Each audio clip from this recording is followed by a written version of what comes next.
కొలిసేటటువంటి దేవుడు మా యాదవ కులంలో పుట్టారని చెప్పి మీరు అబద్ధం ప్రచారం చేస్తున్నారు. సిగ్గు, శరము, నీతి, నిజాయితీ మీకుందా? మా యాదవులు శ్రీకృష్ణుని యొక్క వంశం, ఆయన యోధుల వంశం. యోధులంటే ఎవరు, యాదవులంటే ఎవరు?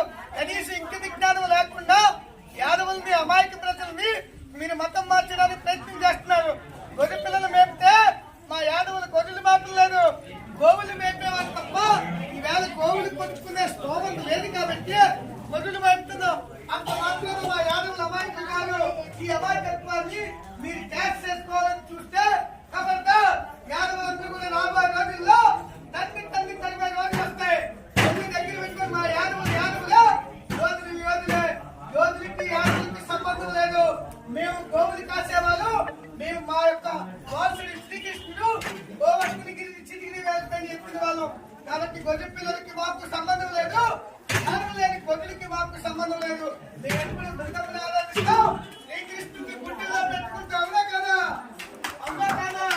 కేవలం శ్రీకృష్ణ పరమాత్మకి, కేవలం శ్రీకృష్ణ పరమాత్మకి, కేవలం శ్రీకృష్ణ పరమాత్మకి.